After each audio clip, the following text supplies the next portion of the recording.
Shalom, puji Tuhan, kita bersama lagi di dalam renungan online, ibadah online. Pada hari ini, mari kita satukan hati, kita tundukkan kepala sebelum kita mendengarkan apa yang menjadi isi hati Tuhan. Terima kasih Tuhan Yesus untuk kesempatan kami boleh menjadi seperti yang Kau mau, yaitu mendapatkan yang terbaik yang daripadamu seperti Maria Tuhan. Kami mau duduk diam di hadapan-Mu, mendengar apa yang menjadi isi hati-Mu, supaya itu semua boleh dimeteraikan dan kami melakukan dalam kehidupan kami. Berkati dan urapi setiap daripada kami. Terima kasih Tuhan. Di dalam nama Yesus kami mengucap syukur. Amin. Puji Tuhan, kita beberapa saat yang lalu sudah masuk dalam seri pengajaran berakar, berlanjut ke bertumbuh dan nantinya berbuah. Sedangkan untuk link yang berakar kami cantumkan, saudara bisa melihat dan bisa mengikuti melalui renungan online. Hari ini kita masuk ke dalam bertumbuh. Pada pengajaran seri berakar kita melihat bahwa sasarannya adalah untuk menjadi anggota tubuh Kristus dan membangun kebiasaan baru yang menjadi dasar pertumbuhan. Jadi prinsipnya setiap daripada kita perlu untuk memahami Injil secara lengkap dan jelas, serta perlu mengerti dasar-dasar bagi pertumbuhan hidupnya. Itulah berakar, karena dasar dari semuanya adalah kita harus berakar terlebih dahulu dengan mempunyai kebiasaan atau disiplin rohani yang telah dibahas satu persatu, yang akan membawa semua itu untuk menjadi dasar bagi pertumbuhan setiap saudara dan saya. Sedangkan ketika kita masuk ke dalam bertumbuh, maka apa yang kita lakukan adalah sasarannya menjadi dewasa dalam Kristus dan mengembangkan kebiasaan yang menjaga keberlangsungan pertumbuhan itu sendiri. Jadi prinsipnya setiap daripada kita itu percaya, setiap daripada kita itu memerlukan kebenaran-kebenaran Alkitab untuk mengarahkan dan menjaga supaya pertumbuhannya berjalan secara terus-menerus. Jadi bukan hanya pada saat-saat tertentu, tapi berlangsung setiap hari. Ada beberapa poin yang akan kita bahas. Hari ini kita membahas mengenai arah pertumbuhan. Di Kolose 2 ayat 6-7 dikatakan, firman Tuhan mengatakan, kamu telah menerima Kristus Yesus Tuhan kita. Karena itu hendaklah hidupmu tetap di dalam Dia. Hendaklah kamu berakar di dalam Dia dan dibangun di atas Dia. Hendaklah kamu bertambah teguh dalam iman yang telah diajarkan kepadamu, dan hendaklah kamu melimpah dengan ucapan syukur. Kita kalau melihat gambar yang ada ditayangkan ini adalah sebuah pohon yang kelihatannya begitu besar di luar, tetapi ternyata kita melihat bahwa akarnya itu ternyata jauh lebih panjang dan lebih besar daripada yang kita lihat di luar. Jadi untuk sebuah pohon itu bisa tumbuh menjadi sedemikian besar dan kokoh, itu diperlukan akar yang sangat dalam ke bawah ya, untuk membuat pohon ini solid untuk menerima terjangan angin maupun segala badai yang terjadi di luar. Karena ketika akar itu masuk ke dalam tanah dan betul-betul mendapatkan sumber air di dalam tanah, maka pohon itu dikatakan seperti dikatakan di Mazmur 1, bahwa ketika sebuah pohon ditanam di tepi aliran air, maka dia akan berbuah pada musimnya dan daunnya tidak akan layu. Dan kita lihat bahwa pertumbuhan itu adalah ke arah dalam, luar, atas, bawah, dan itu harus terus bertumbuh. Jadi pertama mungkin akarnya mencari aliran air, mencari kekuatan untuk menumpu. Sejak kita semua terima Yesus, Yesus telah membasuh dosa kita, maka kita harus mengakar di dalam Kristus. Setelah itu baru kita secara terus-menerus diubahkan oleh Tuhan untuk mengalami pertumbuhan. Ada rancangan pertumbuhan dan bidang pertumbuhan yang akan kita bahas pada hari ini. Rancangan pertumbuhan di Kejadian 1 ayat 26-27. Kita tahu bahwa firman Tuhan mengatakan, berfirmanlah Allah, baiklah kita menjadikan manusia menurut gambar dan rupa kita. Maka Allah menciptakan manusia itu menurut gambarnya. Menurut gambar Allah diciptakannya dia, laki-laki dan perempuan diciptakannya mereka. Jadi saudara dan saya, kita itu diciptakan segambar dan serupa. In his image and his likeness. Jadi bukan cuma segambar saudaraku, tapi kita diciptakan serupa. Jadi rancangan Tuhan dalam penciptaan adalah manusia diciptakan dengan keberadaan yang mencerminkan siapa Tuhan yang menjadi pola rancangan mereka. Jadi kita bukan asal sembarangan diciptakan oleh Tuhan, tapi kita diciptakan segambar dan serupa oleh Tuhan. Tetapi di dalam Roma 3:23 telah terjadi sesuatu yang membuat akhirnya karena semua orang telah berbuat dosa dan telah kehilangan kemuliaan Allah, maka kita gambar Allah hilang di dalam kehidupan kita. Adam terpental dari Taman Eden ketika Adam jatuh ke dalam dosa dan dia kehilangan kemuliaan Allah. Dikatakan di 2 Korintus 4:4 Alkitab menyatakan bahwa Kristus adalah gambaran Allah. Di Kolose 1:15 dikatakan gambar Allah yang tidak kelihatan. Kristus adalah gambar wujud Allah di Ibrani 1:3. Jadi rancangan Tuhan di dalam diri Kristus adalah Kristus itu diciptakan, dikirim adalah untuk menjadi gambaran Allah. Untuk sesuatu yang kita melihat dan kita jadikan teladan dalam hidup kita. Di mana di dalam seri berakar kita mengatakan bahwa Kristus adalah Tuhan, teladan dan tujuan dalam hidup kita. Karena dialah wujud daripada gambaran Allah yang diciptakan melalui Kristus Yesus. Supaya saudara dan saya mengerti. Bahkan di Roma 8:29 dikatakan, sebab semua orang yang dipilihnya dari semula, mereka juga ditentukannya dari semula untuk menjadi serupa dengan gambaran Allah, supaya ia anaknya menjadi yang sulung di antara banyak saudara. Jadi Kristus adalah merupakan teladan yang sulung dari saudara dan saya, sehingga ketika kita melihat Kristus, kita bisa melihat gambaran Allah di dalam Kristus, di mana Tuhan membuat rancangan pertumbuhan bagi semua orang percaya agar kita segambar dengan diri Tuhan. Sebagaimana terwujud dalam pribadi Kristus. Itulah arah pertumbuhan anak-anak Tuhan. Jadi kita semua saudaraku, ketika kita bertobat, kita diubahkan kembali gambaran kita sebagai keturunan Adam yang rusak oleh karena jatuhnya Adam ke dalam dosa. Itu diubahkan kembali menjadi segambar dengan Kristus. Tetapi kita bukan hanya segambar, kita segambar dan serupa. Keserupaan kita juga harus diubahkan hari demi hari, dan itulah yang merupakan arah pertumbuhan yang Tuhan mau kita semua alami, yaitu kita tidak sama lagi, tapi kita dikatakan di Max Lucado, kita just like Jesus. Jadi kita menjadi seperti Yesus. Tuhan mengasihi kita apa adanya, tetapi Dia tidak membiarkan kita seadanya.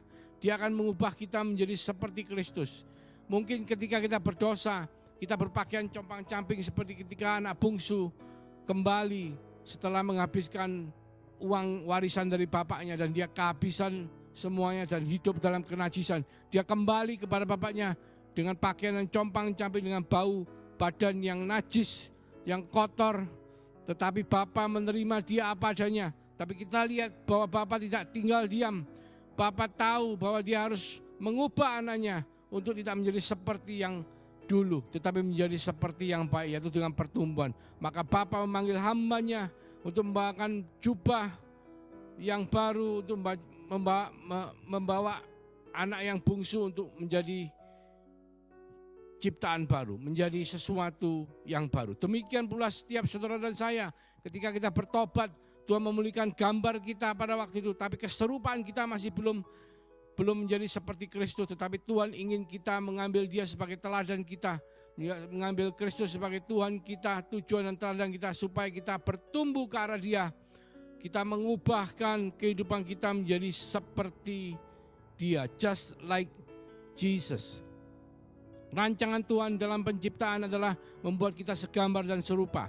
Rancangan Tuhan dalam diri Kristus adalah melihat Kristus sebagai gambar dan rupa kita, dan kita mengarahkan pertumbuhan kita ke arah seperti Kristus. Rancangan Tuhan dalam diri orang percaya adalah ketika kita percaya kepada Yesus, kita tidak statis seperti kita pada waktu hari pertama kita percaya, tapi kita bertumbuh ke arah Dia, bertumbuh ke arah Kristus, menjadi seperti Kristus. Dengan bidang pertumbuhan yang kita jelas harus lakukan adalah kalau secara fisik dari seorang bayi tumbuh menjadi anak, merangkak dan berjalan, bahkan berlari dan melompat sampai kita menjadi orang yang dewasa. Demikian pula kita di dalam Tuhan. Di Efesus 4 ayat 15 dikatakan, dengan teguh berpegang kepada kebenaran di dalam kasih, kita bertumbuh dalam segala hal ke arah Dia Kristus yang adalah kepala. Karena itulah yang menjadi keharusan daripada saudara dan saya, di mana di Efesus 4 ayat 11 sampai 15 jelas dikatakan, dan ialah yang memberikan baik rasul-rasul maupun nabi-nabi, baik pemberita-pemberita Injil maupun gembala-gembala dan pengajar-pengajar, untuk satu, memperlengkapi orang-orang kudus bagi pekerjaan pelayanan, bagi pembangunan tubuh Kristus, sampai kita semua telah mencapai kesatuan iman dan pengetahuan yang benar tentang anak Allah, kedewasaan penuh dan tingkat pertumbuhan yang sesuai dengan kepenuhan Kristus, sehingga kita bukan lagi anak-anak yang diombang-ambingkan oleh rupa-rupa angin pengajaran, oleh permainan palsu manusia dalam kelicikan mereka yang menyesatkan, tapi dengan teguh berpegang kepada kebenaran dalam kasih, kita bertumbuh dalam segala hal ke arah Dia Kristus yang adalah kepala. Sangat penting untuk saudara dan saya bisa mengalami pertumbuhan yang seperti Tuhan mau, karena hari-hari ini saudaraku, dikatakan pada hari-hari akhir banyak nabi-nabi palsu, banyak penyesatan-penyesatan yang terjadi, saudaraku. Ketika kita tidak bertumbuh, kita tetap menjadi anak-anak, maka pengajaran-pengajaran yang palsu itu bisa menyesatkan saudara dan saya, bisa membuat kita menuju ke arah sasaran yang tidak benar. Dan Tuhan ingin kita menjadi dewasa, dikatakan kedewasaan penuh dan tingkat pertumbuhan yang sesuai dengan kepenuhan Kristus, sehingga kita bukan lagi anak-anak yang diombang-ambingkan oleh rupa-rupa angin pengajaran, oleh permainan palsu manusia dalam kelicikan mereka yang menyesatkan, tetapi dengan teguh berpegang kepada kebenaran dalam kasih, kita bertumbuh dalam segala hal ke arah Dia Kristus yang adalah kepala. Ada 3 bidang yang kita harus lihat, bidang pertumbuhan. Yang pertama adalah mengenai pemahaman pengajaran, yang kedua mengenai kedewasaan karakter, yang ketiga mengenai pekerjaan pelayanan. Pemahaman pengajaran, kenapa kita harus mengerti mengenai pengajaran yang benar? Karena kita semua ketika kita tidak mengenal Tuhan kita dengan benar, maka kita bisa melakukan banyak hal yang kita pikir benar, tetapi kita tidak melakukannya dengan benar, sehingga dikatakan umatku binasa karena tidak mengenal aku. Dikatakan, apakah kita sedang terus memperjuangkan pertumbuhan di dalam mengenal pribadi dan karya Tuhan, membaca dan mempelajari Alkitab, dan memahami pokok-pokok pengajaran Alkitab. Karena kita semua tahu bahwa seluruh Alkitab itu adalah untuk saudara dan saya bisa mengenal Tuhan kita secara khusus, dan puncak pewahyuannya adalah di dalam Tuhan Yesus Kristus. Jadi bukan di dalam pengajaran agama, bukan di dalam doktrin mana yang benar, doktrin mana yang salah, tetapi puncaknya ada di dalam Tuhan Yesus Kristus. Bukan dengan berbuat baik kita diselamatkan, tetapi dengan kasih karunia oleh Tuhan Yesus Kristus, kita semua beroleh penebusan dan kasih karunia untuk memperoleh keselamatan. Jadi kita harus betul-betul mengenal pribadi dan karya Tuhan. Kita harus betul-betul membaca dan mempelajari Alkitab, di mana dikatakan pada waktu disiplin rohani kita harus mempunyai waktu teduh yang cukup sebagai sentral dari semua disiplin rohani yang kita lakukan, dan kita mengambil firman Tuhan sebagai dasar daripada kita untuk mengenal dan memahami pokok-pokok pengajaran Alkitab. Itu adalah yang pertama, saudaraku. Yang kedua adalah kedewasaan karakter, di mana Tuhan ingin supaya kita memperjuangkan pertumbuhan kita dalam apakah kita dapat dipercaya untuk menjadi pengelola milik Tuhan. Apakah karakter kita sudah terbentuk seperti buah roh di Galatia 5 yang dikatakan bahwa saudara dan saya harus berbuah roh. Apakah hubungan kita dengan yang lainnya sesuai dengan hukum kasih yang Tuhan ingin kita lakukan? Itu adalah pembentukan pertumbuhan karakter. Karena menjadi anak Tuhan, kita tidak boleh seperti yang manusia lama, tapi kita harus menjadi ciptaan yang baru. Yang lama telah mati, yang baru telah datang. Yang lama telah mati bersama salib Kristus, tetapi yang baru adalah karena hidup dengan iman kepada anak Allah yang rela menderita karena mengasihi saudara dan saya. Dan kita semua harus menyadari apakah kita ada pertumbuhannya. Kita harus melakukan spiritual check up, saudaraku. Di mana melalui spiritual check up itu kita bisa melihat apa yang telah terjadi dalam kehidupan kita dari sejak kita pertama mengenal Tuhan dan mengalami kelahiran baru. Apakah kita mengalami pertumbuhan yang memadai, pertumbuhan yang sesuai dengan arah yang seperti Tuhan mau.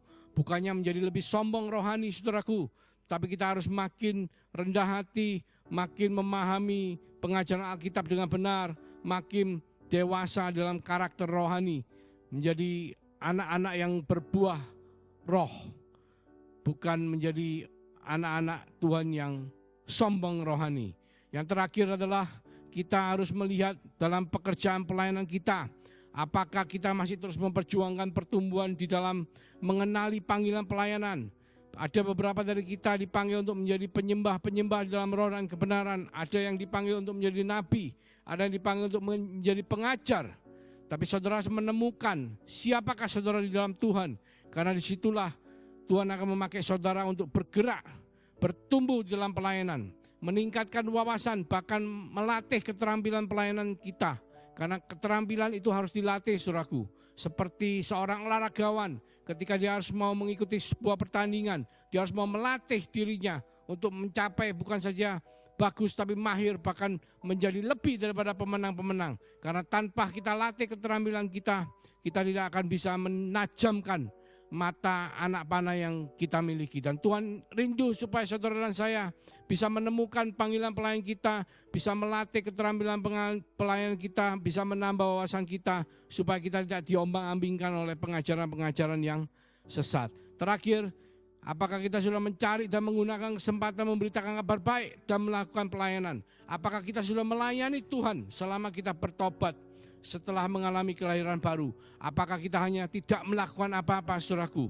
Karena di situ Tuhan ingin supaya saudara dan saya melakukan spiritual check up pada 3 bidang pertumbuhan. Yang pertama adalah pada pemahaman dan pengajaran mengenai Alkitab supaya kita tidak disesatkan oleh pengajaran-pengajaran palsu. Kedua adalah mengenai kedewasaan karakter kita. Apakah kita masih menjadi pemarah seperti manusia lama kita? Apakah kita masih tidak bisa mengampuni orang lain? Apakah kita kurang dipenuhi oleh kasih? Itu adalah kedewasaan karakter di mana buah Roh Kudus telah dinyatakan. Saudara dan saya yang lahir di dalam Tuhan, kita akan berbuah roh. Ada 9 buah roh yang kita harus alami dalam kehidupan kita. Kita bisa melakukan spiritual check up, saudaraku. Yang terakhir ketiga adalah mengenai pekerjaan pelayanan. Apa kita sudah melayani Tuhan? Apa kita sudah memberitakan Injil? Apa kita sudah melatih keterampilan pelayanan kita? Apakah kita sudah tahu apa yang menjadi panggilan daripada pelayanan kita? Mari kita tundukkan kepala. Kita berdoa. Terima kasih Tuhan Yesus telah mengingatkan setiap daripada kami bahwa kita harus mengarahkan pertumbuhan kami semua kepada Kristus, di mana Dia adalah sebagai kepala, sebagai teladan daripada kita semua. Ketika kita bertobat, gambar kita dipulihkan menjadi seperti Tuhan. Tetapi keserupaan kita harus upayakan supaya kita diubahkan oleh Roh Kudus hari demi hari, bertumbuh ke arah Engkau menjadi makin bukan cuma segambar Tuhan, tapi makin serupa seperti yang telah Kau rancangan pada setiap daripada kita untuk mengalami hal tersebut, di mana kami harus melakukan spiritual check up di dalam bidang pertumbuhan yang kami alami. Apakah kami sudah mengenali panggilan pelayanan kami? Apakah kami sudah memahami pengajaran di Alkitab secara benar? Apakah kami sudah mengalami kedewasaan karakter?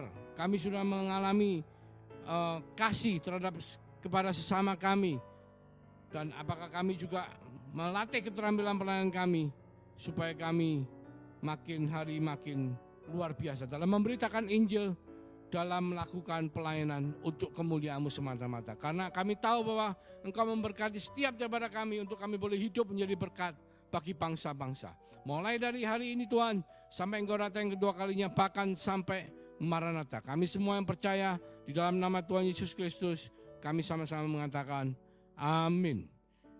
Puji Tuhan, Tuhan Yesus memberkati.